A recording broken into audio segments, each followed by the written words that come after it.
Hello.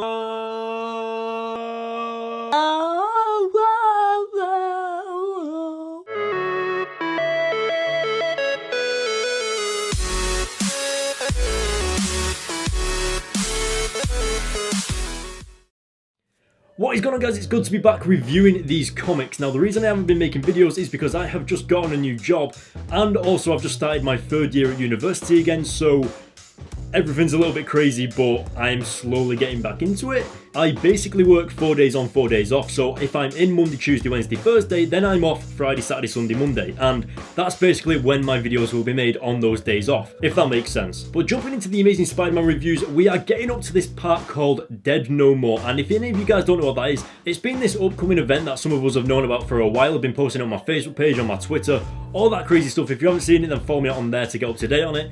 But basically what's going to happen is that there is a clone conspiracy, and it's going to be seeing the return of the Jackal villain, who was responsible for the very first Clone Saga way back years ago, and this could potentially mean the return of the famous Superior Spider-Man, Dr. Otto Octavius. So it's going to get really, really good, basically. Now, the most recent issue of the Amazing Spider-Man actually released with...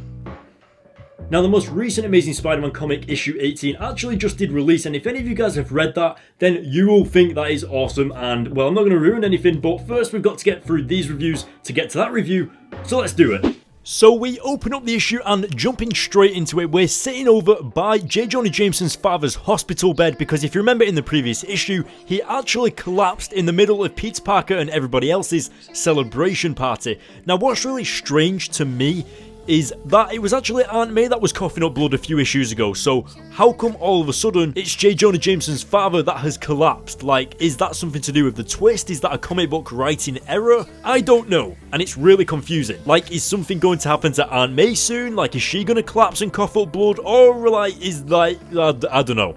We are now also introduced into this new technology company called New You. Now, that name is actually quite fitting and ironic for what that company actually does. Now, I'm not going to spoil anything until we get a few pages further into the issue when Peter Parker finds out, but it is pretty awesome. We could also see back there at the beginning of the issue that J. Jonah Jameson was once again pointing the finger at Peter Parker, but I think it's quite understandable what J. Jonah Jameson is going through. You know, this is his father that is ill, and he's basically just looking for someone to blame and turn to and point fingers at, so you can't really blame him too much for this outburst of anger towards Peter Parker, considering he's the most likely easiest target to go for in J. Jonah Jameson's eyes. Now, as we continue throughout the issue, we have reached that point where I can now continue to speak about that New You Technologies company and why their name was so ironic. Now, as Peter Parker discovers when he gets all their information sent over to him, they have actually discovered a new way of not necessarily cloning somebody, but they get the DNA of whoever this person is, and using their DNA, they can regrow their body parts, their organs, their anything pretty much, except without all the disadvantages. So for example, if you was blind in one eye, they could use your DNA to regrow that eye without its blindness, if that makes sense.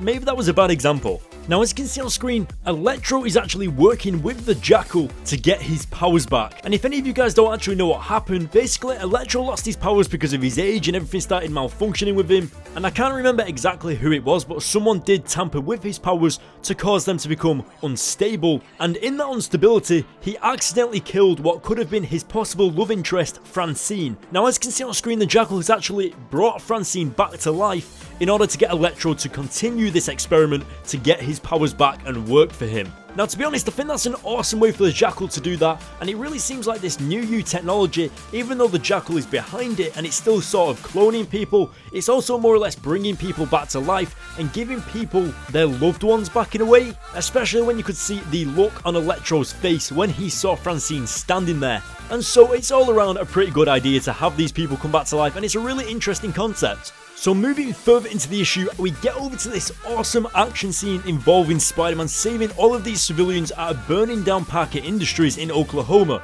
Now, one of the things that I don't really like about this scenario is Spider-Man relies way too much on his motorcycle, Spider-Mobile, crawling vehicle. Usually, guys, I am not too fond of Spider-Man using his vehicles just because it doesn't seem like a very Spider-Man thing to do. However, in this craziness that's going down on the pages right now, the artwork just makes this vehicle and Spider-Man in general and all of this action in the comic look so awesome that I actually like the vehicle being in there. I actually like that Spider-Man is using this vehicle to scale down the side of the collapsing building and all this rubble, and I actually think it's pretty awesome. Now, one of the things I noticed was that Spider-Man didn't necessarily use the vehicle to save civilians. He sort of used the vehicle just to get to those places, and then he used his own sheer strength to help the civilians out, and then he used the vehicle again just to get out of there. So I like that he didn't really rely on the vehicle too much. He still stuck to his spider strength and his spider agility to do those things, but getting there and getting out of there was made easier because of the vehicle, and that's awesome. So coming up to the final few pages of the issue,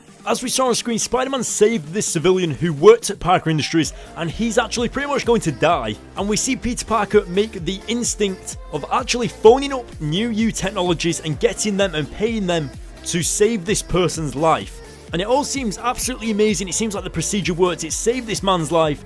Everything's all good and dandy until Peter Parker's spider sense goes off after the procedure. And that actually makes you question, what the heck has New Technologies done to this person? And what's worse is that Peter Parker has actually paid for this and told them to do it. So necessarily, if anything goes wrong, it's going to be Peter Parker again that is feeling responsible for this person, and if anything goes wrong with him or whatever New has done to him, we don't know yet, but I'm sure it's going to be pretty crazy, especially when the people that were performing the surgery were in red pants and black suit shirts. Like, that just screams evil geniuses or something like that, so yeah.